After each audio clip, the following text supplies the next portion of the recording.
Welcome back, team, or should I say, good afternoon, y'all, to yet another riveting installment in our world of transforming functions. Today's lesson will feature some material we've covered before at great length regarding symmetry and reflecting functions, but it's always good to kind of spiral review things.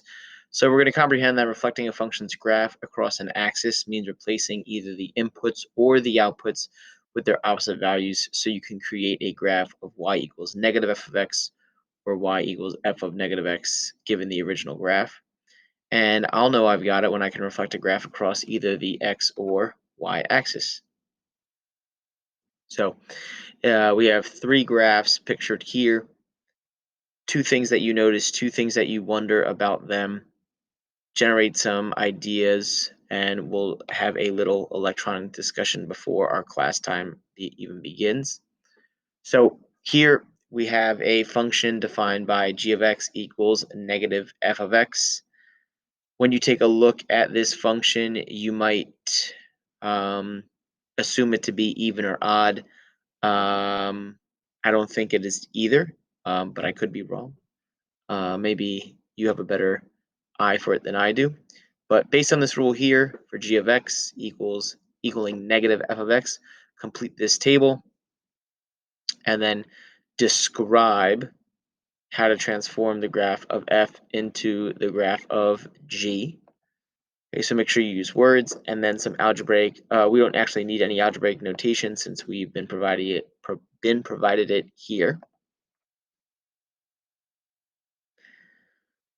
In our next segment, we'll take the same graph and however, we're going to apply the transformation f of negative x. So I would like for you to first make a prediction of what the graph of h will look like, and then use the definition of h provided here, h of x is equal to f of negative x, to determine h of 0.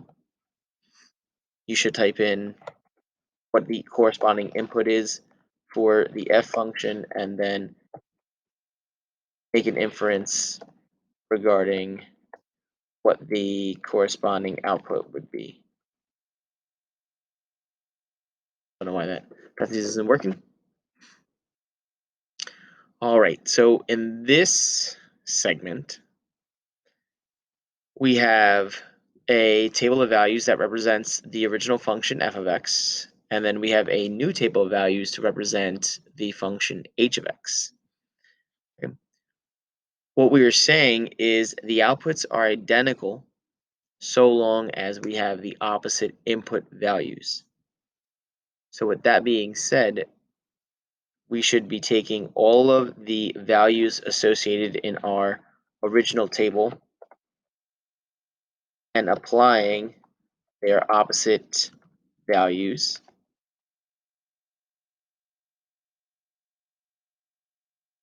Right? Because it's at the opposite value of an input that we produce the same output.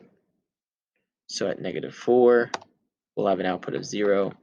At negative 2.6, an output of 3.9, so on and so forth. If you don't believe me, if we substitute this value of negative 4 into the function for f, we get f of negative 4, which is really f of positive 4, which has an output of 0, and so does our corresponding output for h of negative 4. So continue to fill in the remainder of that table because you'll be tasked with sketching the graph of h and then obviously providing a description of what has unfolded. And that'll do it for this lesson. Very simple, straightforward, nothing too complex considering we've discussed even in odd functions at great length so far. So we'll pick up together in class.